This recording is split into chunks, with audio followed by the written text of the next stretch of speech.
Soy su amigo Alfonso Suaste Puerto y les doy la más cordial bienvenida a su programa Enfoque Jurídico.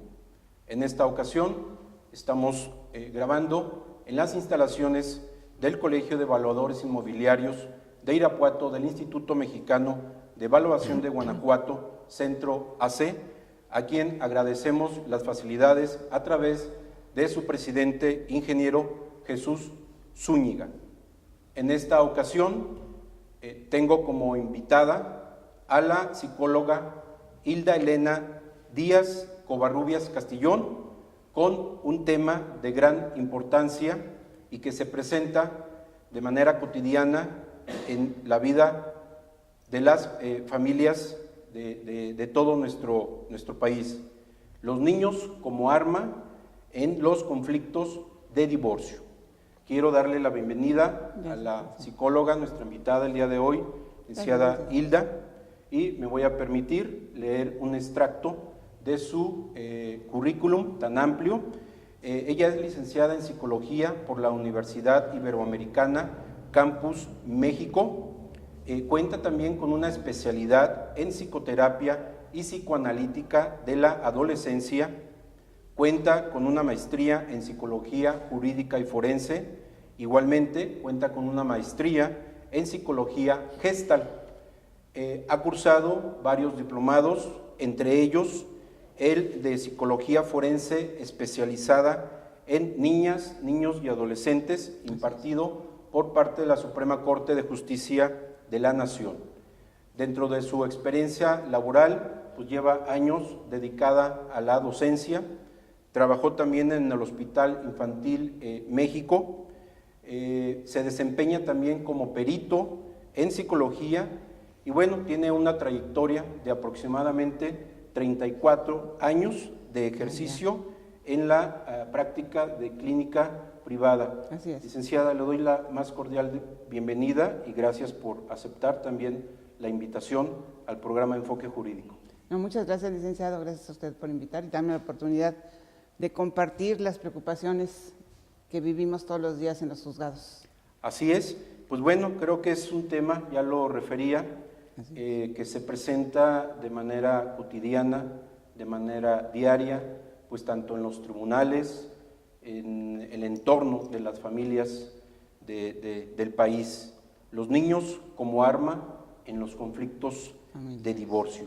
Y bueno, pues para comenzar con nuestra plática, comenzaría preguntándole por qué o a qué se refiere con los niños como arma en los conflictos de divorcio. ¿Por qué usar ese término? Y no sé si le parezca también un concepto algo fuerte. El concepto suena fuerte, pero es poco para lo que vemos en los juzgados. Sí. ¿Por qué decir que los niños son usados como arma?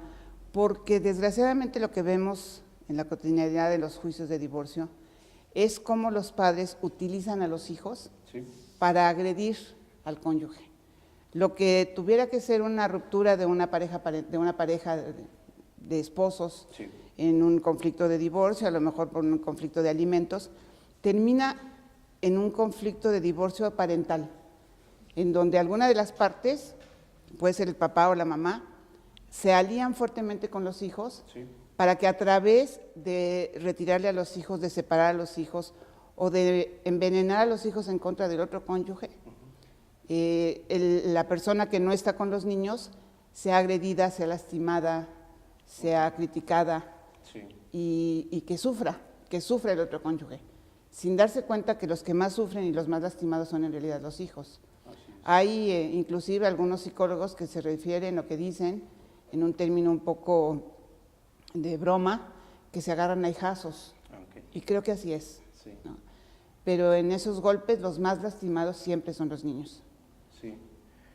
¿Con qué frecuencia se da esta problemática en las familias de tomar a los niños como armas precisamente en estos conflictos? Mire, no tengo una estadística exacta, pero yo le podría decir que en la práctica de los juzgados, cuando menos tenemos, yo como perito, unos 5 casos mensuales, más la cantidad de peritos que hay. Sí, Sería muy interesante poder hacer una estadística de aquí en el estado, por ejemplo, ¿no? claro. De los juicios de divorcio, o cómo inician y cuántos terminan, detectándolo. Claro. Porque una cosa es que se detecte y otra cosa es que se dé. Bien, Actualmente cada vez es más fácil detectarlo. Yo creo que este conflicto se ha dado toda la vida. sí, Sin embargo, actualmente, por muchas razones, muchos cambios que se han dado a nivel legislativo, a nivel cultural, ¿no? Es más fácil detectarlo ahora. sí. Yo creo que tiene que ver mucho con la cultura de género, Bien. que ahora se pueda detectar más fácilmente. Porque antes en los divorcios, se iba el papá, la mamá se quedaba con los hijos. Y per se los hijos eran, por definición, eran propiedad de la mamá. Y el papá se iba y hacía otra familia en otro lado, muchas veces sin darse cuenta el mismo padre varón del dolor que le conllevaba dejar a los hijos. Y formaba otra familia, pero seguramente quedaba con un hueco emocional. Claro. Y los hijos que quedaban también quedaban con un hueco emocional, pero no había dónde vaciarlo, dónde decirlo. La lealtad a la madre era superior a todas las cosas. Y hoy vemos inclusive algunas personas que nos llegan como padres alienadores o alienados, que de niños vivieron situaciones muy semejantes. Bien. ¿Sí? Entonces no tendría yo una estadística para decirle cuánto, pero es con mucha más frecuencia de lo que quisiéramos. Pero con uno que lo estuviera viviendo, Sí. vale la pena trabajar sobre el tema.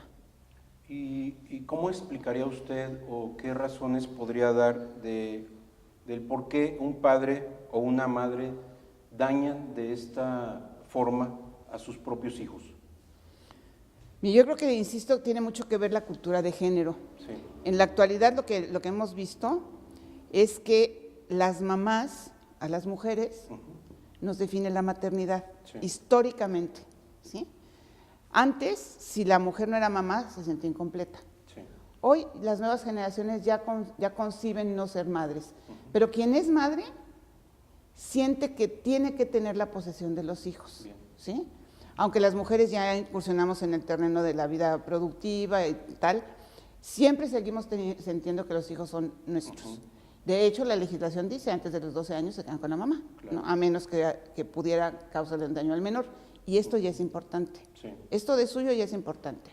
A partir de que se considera al niño como sujeto de derechos y de la Convención Internacional de los Derechos de los Niños, sí. es que se considera la convivencia con ambos padres Bien, como derecho del menor. Y es cuando nos empezamos a dar cuenta cuando a un niño le prohíben la convivencia con el otro padre. correcto. ¿Por qué llegan los papás a estos extremos? Las madres, yo creo que las mujeres seguimos negándonos a que nos separen a nuestros hijos, a que nos los quiten. Es nuestra posesión. Además ha sido nuestro espacio de poder, aunque suene muy feo, Sí, ¿no? Entonces ahora en los conflictos de divorcio las mamás se niegan a entregar a los hijos, ¿no? En un principio, esto es bien interesante porque el concepto técnico Sí. para hablar de este tema sería síndrome de alienación parental, que es un tema sumamente controvertido. claro. Ahorita entramos a la Claro. controversia, pero en un principio las feministas negaban la existencia del síndrome de alienación parental, diciendo que había sido inventado como una forma de agredir a las mujeres y de decirles mentirosas a los niños, Ya. pero no visualizaron que esto podía llegar a cambiar. Y hoy por hoy vemos muchos papás que gracias al cambio de la cultura de género Sí. ya están dispuestos y saben ejercer las funciones de maternaje, saben cuidar a los hijos, saben acompañarlos, ya pueden volcarse efectivamente hacia ellos y entonces empiezan a exigir la custodia. Correcto, Y ahí es en donde se empiezan a enfrascar durísimo. claro. Con un agravante, licenciado, que los hombres siguen teniendo un mayor ingreso económico que las mujeres en general. Entonces, un padre que lucha por la custodia de sus hijos Sí, casi siempre va a tener más ingresos para poder hacer el juicio más prolongado y poder ganar la custodia ok. contra esta mujer. Si muchas veces nos preguntan si hay una patología mental detrás, no la hay. Creo que los padres no se dan cuenta y pierden de vista el daño que les causan a los hijos. Bien. Algunos, inclusive de forma equivocada, pueden creer que los están protegiendo Sí. porque viven al otro como una amenaza. Yo cada vez me doy cuenta en las entrevistas con los padres alienantes y alienadores Sí, que creen tener la razón, que cada uno Ujú. vive su verdad como cierta. ya. Entonces, una entrevista al padre y entrevista a la madre, y tienen la convicción de lo que están diciendo. O sea, yo estoy tratando de leer lenguaje no verbal y criterios de credibilidad, Sí. y resulta que la persona cree que está diciendo la verdad. Sí. Entonces, en esa verdad involucran a los hijos por una falta de límites. No sé dónde termino yo, dónde terminan mis necesidades, y entonces se las paso a mi hijo y proyecto mis necesidades en mi hijo, y entonces creo que él necesita y le conviene lo mismo que a mí. Sí. Esto es lo que nosotros tenemos que estar muy pendientes de detectar. Correcto. ¿Sí? Correcto. Ya que expone esto, quiere decir que entonces se da de manera mayoritaria que la mujer es la que ejerce una mayor influencia sobre los hijos que un padre, que un varón. Yo creo que sí, y se habla que esto es violencia de género. Yo no creo que sea violencia de género, licenciado. Sí. Yo creo que es una proporción estadística, ¿no? Si de 10 mamás, de 10 divorcios, 9 niños se van a quedar con mamá, es mucho más frecuente que sean las mamás Sí. las que alienan, no por género, sino por proporción. Porque también vemos muchísimos casos de papás Sí. que están ejerciendo alienación de los hijos en contra de la madre. Normalmente el alienador Sí. es el que mantiene la custodia, Correcto. ¿sí? Y si lo vemos más frecuentemente en mujeres, pero insisto, se está incrementando a velocidad bárbara, que sean más papás los que también están ejerciendo la alienación. Correcto. Este síndrome que menciona, ¿cree que los padres lo hagan a propósito o bien? Esto, bueno, ya mencionábamos que le cuestionan a usted mucho que sea alguna enfermedad mental de los propios padres. Creo que hay ciertos tipos de enfermedades mentales que pueden propiciar la alienación, Ajá. ¿sí? El trastorno de personalidad borderline, la personalidad muy narcisista, la personalidad psicopática, son trastornos de personalidad que pueden favorecer la alienación, pero no todos los padres alienadores padecen de estos síndromes. Correcto. Una gente con salud mental puede perder de vista en un conflicto y entonces alienar a los hijos, sin tener una patología mental. Yo creo que es bien importante, mi percepción como perito, Sí. es que nosotros como perito no estamos para diagnosticar, porque no estamos en un ámbito clínico, estamos en un ámbito forense. Entonces nosotros estamos para explicar el modo de funcionamiento de la personalidad y de la mente de cada uno de los padres, y en última instancia responder a la pregunta que casi siempre nos hacen los juzgadores, que es, ¿quién de los dos puede darles mejores herramientas a los menores? En vías del interés superior del niño, ¿quién de los dos puede darles más herramientas? ¿Sí? Más allá de la patología de la salud mental. Sí. Son cosas diferentes, ¿no? Creo que eso es lo importante. No todos los padres alienadores tienen una enfermedad mental, hay algunos que sí la tienen.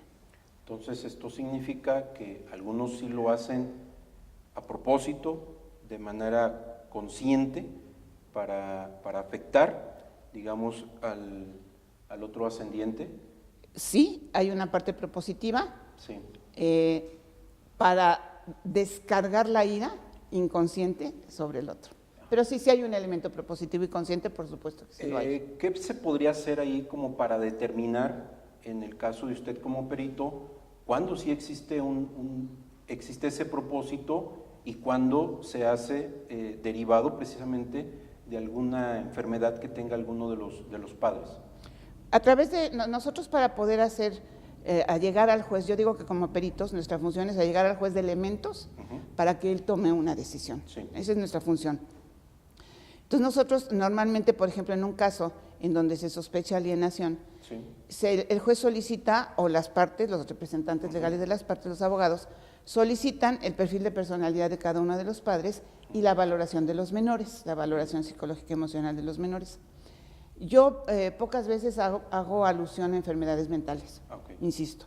Yo en el ámbito forense hago alusión y explico y describo el modo de funcionamiento, en términos de control de impulsos, en términos de tipo de relaciones sociales, en tipo de relaciones afectivas, los límites, si está favoreciendo o no el crecimiento de los niños, y en base a estos perfiles, independientemente de si es hombre o es mujer, de si es mi cliente o no, también lo tengo que mencionar, Claro. porque he tenido ya varios problemas con algunos abogados particulares.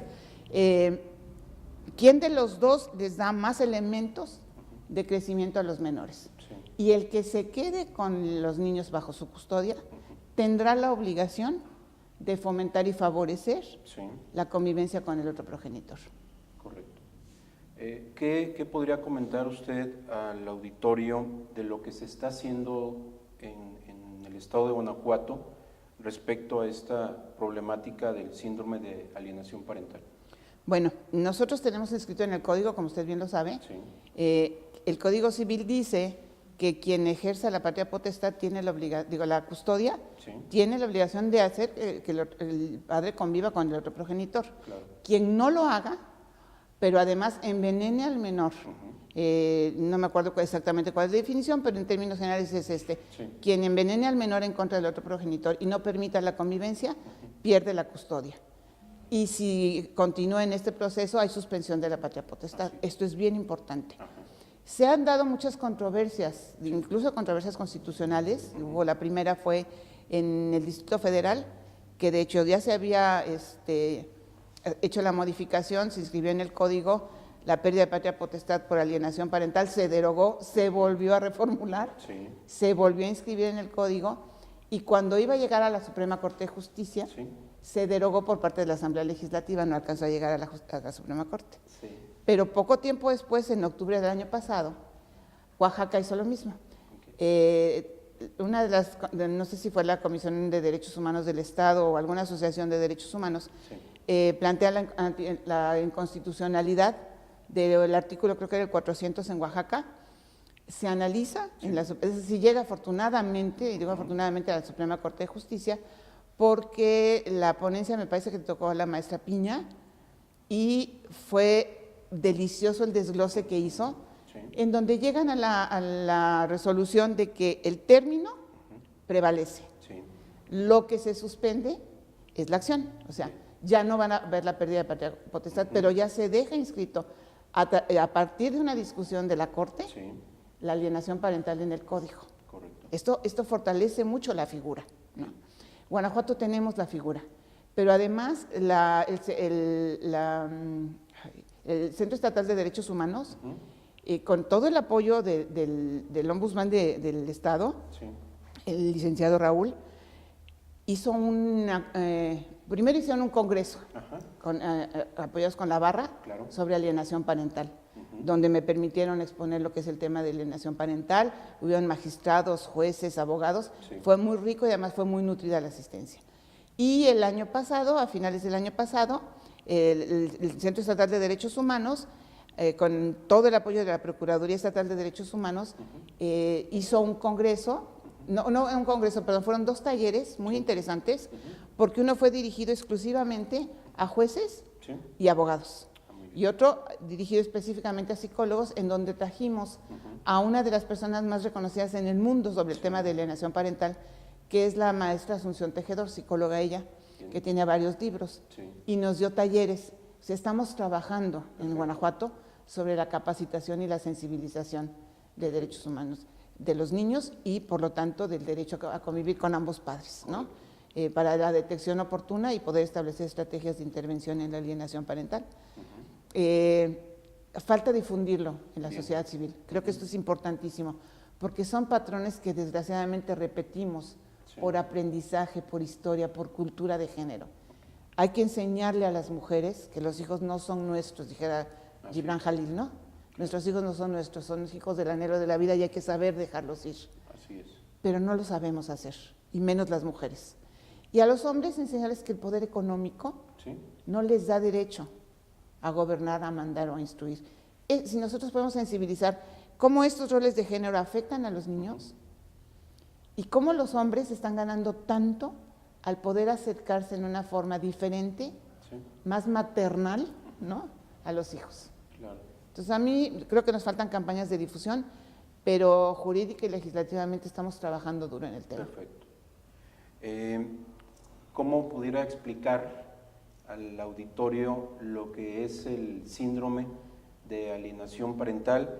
Que también entiendo que hay quienes se oponen a esta denominación, hay quien prefieren que se maneje como algún tipo de influencia, manipulación o algún otro concepto que aluda precisamente a este síndrome.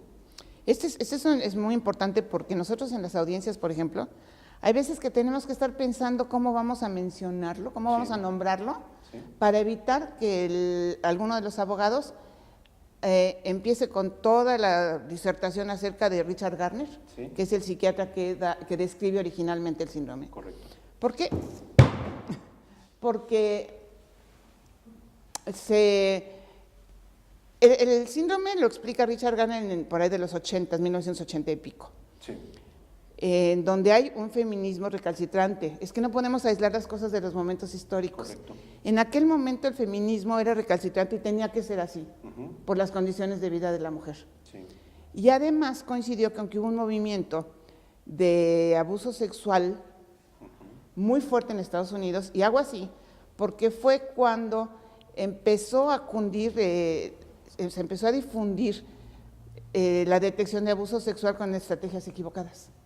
Se dan varios casos, se dan casos muy famosos como la guardería McMartin, en donde una familia completa que tenía toda la vida teniendo una guardería, de repente una mamá avisa que abusaron sexualmente en esa guardería de su hijo, cunde el pánico y resulta que la familia es abusada de más de 100 casos de abuso sexual en su guardería. Pero no solamente de abuso sexual, sino de sodomía, de rituales satánicos, cosas que eran inverosímiles, y todo por malas estrategias de diagnóstico. A los niños se les inducía a contestar. Entonces, en ese movimiento se empieza a criticar a Richard Garner, porque él decía, es que no pasa, no es así, no es tan grave. Sí. Yo no defiendo a Richard Garner, defiendo el síndrome de alienación parental. Claro. Esa historia se viene transmitiendo, y a la fecha hay quien se pone a criticar a Richard Garner en vez de analizar lo que es el síndrome de alienación parental. El síndrome de alienación parental es cuando uno de los padres, generalmente el custodio, encierra al hijo en una serie de ideologías, de malas creencias, de malas influencias, con la intención, esto es muy importante, con la intención de que odie y rompa el vínculo con el otro progenitor. ¿Sí? Porque en las familias, pues, todos hay consentidos, hay alianzas, los terapeutas familiares llaman alianzas, les llaman triangulaciones, que son ciertas comunicaciones privilegiadas entre miembros de la familia. Pero en un juicio de divorcio podemos detectar si la intención del padre custodio es que se rompe el vínculo con el otro, de tal forma que los niños llegan a alegar, a hacer alegatos de cosas que son inverosímiles, increíbles, pero tienen una forma y una estructura de pensar y de hablar que clínicamente se puede detectar. Hay una campaña de denigración contra el papá, algo muy importante, los niños no muestran ambivalencia. ¿Qué es la ambivalencia? La ambivalencia es estoy enojado contigo, pero te quiero, ¿no?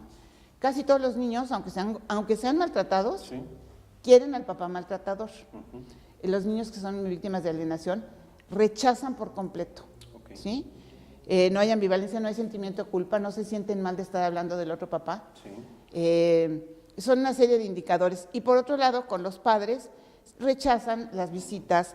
El día que toca la visita al papá, el niño amaneció enfermo, hay que llevarlo al doctor, se le enterró la uña, se cayó, tenía la fiesta, entonces empiezan a boicotear las visitas con los padres. Correcto. La campaña se hace no solamente contra el padre, sino con todo el entorno del padre, familiares, amigos, compadres, vecinos, todos.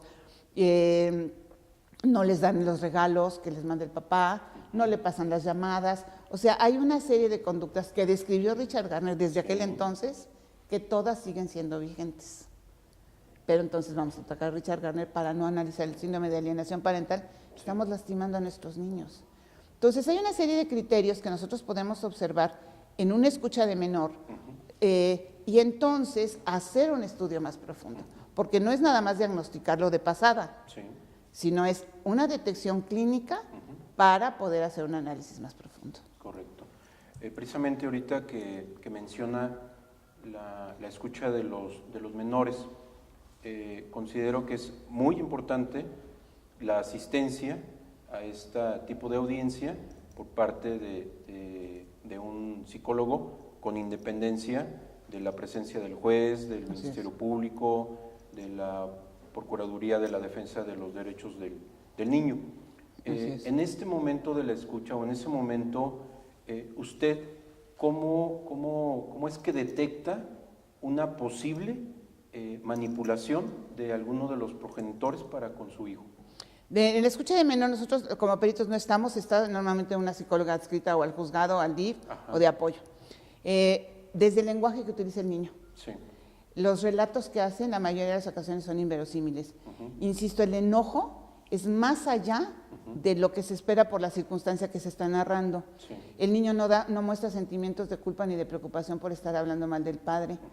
Inclusive hay otro elemento muy importante de diagnósticos que son escenarios prestados, en donde de repente habla de cosas que es evidente que el niño no vivió, pero las narra como si las hubiera vivido. Sí. Entonces, todos estos indicadores nos hacen ver que probablemente estamos ante un niño que está siendo víctima de alienación parental. Correcto. Y entonces es cuando el juez solicita la evaluación o los peritos de las partes, los representantes legales de las partes. En este caso, quien asista a esta audiencia, es importante que cuestione, que indague más, que pregunte al menor para ir descubriendo más aspectos que puedan evidenciar una posible manipulación. Sí, y los jueces en este sentido le dan todo el juego del mundo, por decirlo de alguna forma, al psicólogo participante. Correcto. Y después de la escucha, el psicólogo regresa a la sala de audiencia y entonces explica por qué considera importante o no. Sí, se debe hacer énfasis aquí, licenciado, sobre todo porque este programa es muy visto por abogados, por juristas, que a veces se abusa de las escuchas y de las evaluaciones de los menores. Para los menores no es victimizante como tal, porque la estrategia de quienes trabajamos con niños y quienes sabemos trabajar con niños, porque no todo el mundo sabe trabajar con niños, es a través de juego, no es a través de interrogatorio directo. Ya. Pero hay veces que los niños son evaluados 4, 5 y 6 veces. Nos vale. Yo creo que aquí tendríamos que replantearnos la parte de los peritajes en materia de psicología. Yo siempre me he preguntado esto de que haya peritajes de parte.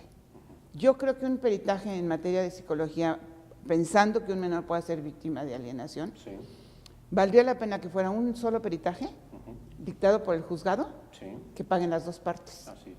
¿Sí? Porque entonces hay una absoluta neutralidad del perito, es una sola evaluación para los dos, ninguno de los dos se siente perseguido y lo está ordenando el juez. Porque ahorita, ¿cómo es? Sí. La parte actora solicita su pericial, la parte demandada solicita su pericial, rinden el dictamen y yo no acabo de entender por qué, pero salen encontrados. Sí. Digo, no acabo de entender por qué, porque son los mismos instrumentos de evaluación, pues, ¿no? Y entonces hay que pedir un tercero en discordia. Entonces ya las partes están cansadas, ya las partes saben manipular un poquito más los instrumentos. Al tercero en discordia nos dejan sin instrumentos para aplicar porque ya los aplicaron y una prueba psicológica no puede aplicarse antes de un año porque si no pierde validez. Y a los menores los estamos interrogando constantemente sobre el mismo tema, ¿no?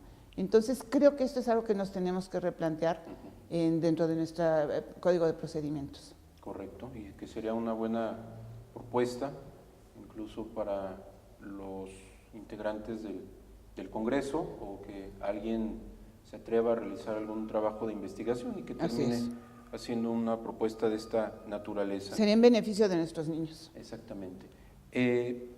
Algo también que le quiero preguntar y que, bueno, lo ha referido a lo largo de nuestra plática, es a qué le atribuye usted o a qué se debe que se dé el síndrome de alienación parental. Yo creo que desgraciadamente se lo reduciría a luchas de poder. Luchas de poder. Luchas de espacios. Sí. En donde pierden de vista el conflicto de los niños y es ganarle al otro, al que vivo como mi peor enemigo. Aquel que fue el sujeto que amé, del que me enamoré, con el que tuve hijos, ahora se convierte en mi peor enemigo. Sí. Es una lucha de poder. ¿Y cuál sería usted una recomendación que pueda hacer ante este escenario a los padres, ya sea el que ejerza o que lleve a cabo la alienación o que sea el que padezca precisamente ese fenómeno? ¿Qué les podría decir usted a estos padres? Yo creo que es importante desde el inicio del planteamiento de una demanda de divorcio asistir a un proceso terapéutico para poder diferenciar el conflicto conyugal del conflicto parental. Correcto. Porque la gente queda pegada al otro. Sí. O sea, hemos tenido casos de procesos judiciales de 7 años, Hace 7 años de los niños viviendo este conflicto, Sí. porque mi interpretación psicológica es que se queda una de las partes pegada y entonces prefiero seguir teniendo contacto contigo, aunque sea a través de un juicio, Sí. pero no te voy a dejar ir. O sea, ¿por qué? Porque no hay un proceso interno de separación. Entonces yo creo que en un inicio de un proceso de divorcio hay que iniciar un proceso terapéutico para definir, Sí. e inclusive a lo mejor que el juzgado pudiera ordenar algunas pláticas previas al divorcio, en donde además se les haga saber que de incurrir en alienación parental sucedería esto, esto y esto.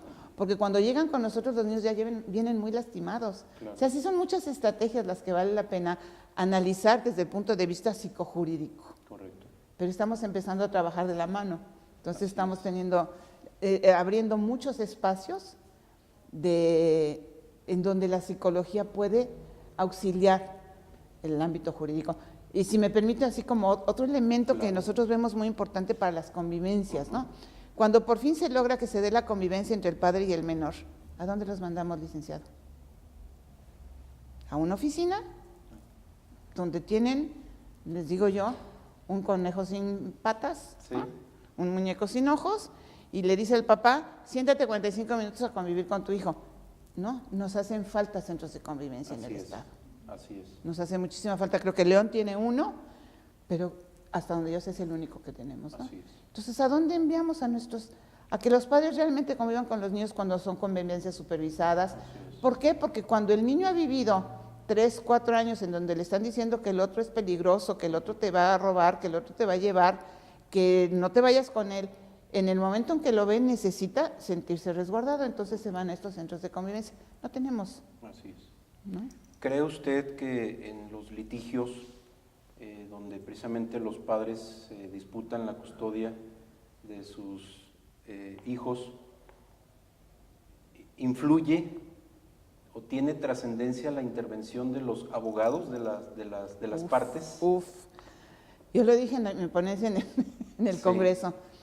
Creo que muchas veces el conflicto escala Sí. por malos consejos de los abogados. Sí.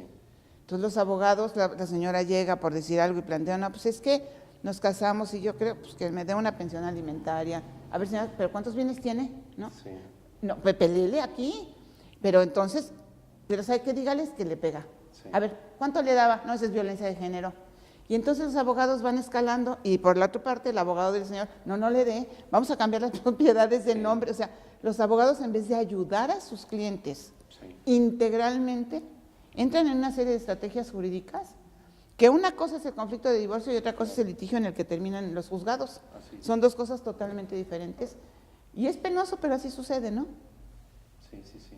Ven, Ven, con la ojalá, pena. bien usted, me interesaba que hiciera mención a esto porque, pues sí, este programa es visto por una buena cantidad de abogados, entonces pues sí sería bueno que tuvieran conciencia de que pues a veces una orientación, una asesoría, pues puede perjudicar, puede abonar, como usted dice, al crecimiento de este síndrome. Y no abusar tampoco asesorando a la mujer respecto a violencia, Sí. porque muchas veces llegan alegando violencia y cuando realmente son violentadas ya no se les escucha. Entonces, de las dos partes, ¿no? Correcto. ¿Qué pasa con un niño que es víctima de la alienación parental? Son niños que viven con muchísima ansiedad y mucho temor en su infancia. A veces no se ve porque se convierten en niños camaleónicos, ¿no? Entonces, si lo dejan aquí, pues se porta muy bien, se queda calladito, es bien. En la escuela es calladito y cumple las tareas. Entonces se convierten en niños muy sometidos, Okay. siempre tratando de dar gusto y de agradar. Sí. Pero al mismo tiempo son niños que digo que tienen como radar. Entonces están pensando, viendo todo el día a ver qué es lo que pasa alrededor para saber cómo reaccionar, porque no pueden reaccionar de acuerdo a lo que sienten, Sí. porque ya les dijeron que lo que sienten es malo. ¿Cómo? Yo quiero a mi papá, ¿no? ¿Cómo lo vas a querer? ¿No? No, pues yo quiero ir con mi mamá, ¿no? ¿Cómo te vas a querer ir con esa bruja si toda la vida anda en la calle? Sí. ¿No? Entonces lo que ellos sienten, les están diciendo que no sirve, que es malo, que no le deben de hacer caso. Entonces empiezan a ver cómo es que deben de actuar para que no los regañen, para que no los castiguen, ¿no? Correcto. Pero ¿qué pasa cuando son adultos, licenciado? ¿Cómo van a creer en lo que sienten? Aprenden a no escuchar lo que sienten, ¿sí? Entonces crecen con mucho coraje y con mucho rencor. Sí. Tenemos problemas, yo he tenido el seguimiento de algunos adolescentes que fueron severamente alienados, problemas con drogas, intentos de suicidio, huidas de casa, conductas delincuenciales, y en el mejor de los casos Sí. llegan a un matrimonio pero no logran, no pueden querer, porque querer es malo, que el que quiere traiciona. Sí. Entonces son mensajes que se van adhiriendo a su psique y son mensajes que cambian la estructura y determinan la estructura de personalidad. Correcto. O sea, el daño es muy grande desde la infancia y prevalece en la vida adulta. Ok. Siempre que se habla de que hay un divorcio, habiendo hijos, obviamente, se habla de alienación parental. No, no siempre. Inclusive no siempre que se habla mal del cónyuge, Sí. ¿no? Porque es frecuente oír que las mamás, no, pues es que este no me da, no, pues es que esta no sabe cocinar, es que no, Sí. eso no es alienación. Alienación es cuando no hay límites entre el padre custodio y entonces envuelven a su hijo en su esfera de odio y de rencor Sí. y tiende a envenenarlo para prohibir y romper el vínculo con el otro. Solo en ese caso se habla de alienación. Porque mucha gente dice que la alienación empieza desde que se vive en familia. Sí. Yo creo que en familia se habla más de triangulaciones y de alianzas, ¿no? Pero no se puede hablar con la tendencia de romper el vínculo porque están conviviendo. Ok. ¿No? La alienación es cuando ya la intención es de romper el vínculo con el otro y de envenenar al hijo. Correcto. A veces, y me ha tocado ya en varias ocasiones, que no son los padres, sino abuelos y tíos, que quieren la custodia de los menores. Sí. He tenido ya como 5 o 6 casos, asuntos en este tiempo, Sí. de abuelos, y en el caso de una tía, que alienaba al menor en contra de sus propios progenitores, o sea, de su madre o de su pareja, Sí. para quedarse ellos con la custodia. Ok. Claro que se le llama alienación parental porque el 90-95% de los casos son los padres, ¿no? Correcto. Y ya para concluir nuestra plática, ¿este problema de la alienación de los hijos se da solo en un proceso de divorcio o también se presenta en la convivencia cotidiana en una familia? Yo creo que en la convivencia cotidiana se presentan alianzas, ¿no? A lo mejor a mi hija le gustan las muñecas y a mí me gustan las muñecas, o se va a poner a cocinar conmigo, o a mi hijo le gusta la cocina y a mi hija le gusta el fútbol como a su papá. Okay. Entonces dan alianzas. Y a lo mejor yo me enojo con mi marido y le hablo mal a mi hijo del marido, Sí. que no se debe de hacer, pero no es una alienación. Okay. Son alianzas, son manipulaciones, son triangulaciones, llaman los terapistas familiares, pero no es una alienación. Yo sí yo sugiero siempre que el término de alienación parental se circunscriba al ámbito jurídico, porque tiene características muy especiales. ¿Cuáles? Que hay una injerencia de un tercero que es el juez. En los negocios familiares no lo hay. Sí. Hay una ordenanza del juez de una evaluación, cosa que en la familia no puede haber. Claro. Entonces, en el ámbito jurídico adquiere características muy particulares. Por eso yo creo que el término de alienación parental debe ser circunscrito Sí. al ámbito jurídico. Correcto. Pues le agradezco mucho su asistencia al programa y pues bueno, preguntarle dónde se le puede encontrar, sus datos para que quien se interese en sus servicios pues la pueda contactar. Cómo no, el teléfono del consultorio es 462-624-8478. ¿Tiene algún domicilio? Sí, cómo no, es Paseo de la Fundación, 584, Colonias Villas de Irapuato. Ahí tengo el consultorio. Correcto. Pues le agradezco nuevamente Gracias a su usted. asistencia. Las puertas del programa están abiertas para cuando usted guste y que no sea la primera ocasión. Y bueno, pues a las seguidoras y seguidores de su programa Enfoque Jurídico, el programa y el Colegio de Evaluadores Inmobiliarios de Irapuato, del Instituto Mexicano de Evaluación de Guanajuato, Centro AC, y a través de su presidente, ingeniero Jesús Zúñiga, hacemos una invitación al auditorio para que respondan una pregunta y se hagan merecedores de alguno de los libros que tenemos aquí, a quien nos dé 2 ejemplos de las enfermedades mentales que refirió nuestra invitada, que los padres pueden padecer y que precisamente sea lo que genere Que pueden ser generadores de alienación parental. Esto lo pueden responder ustedes a través de redes sociales, a través de inbox. Gracias. Gracias a ustedes.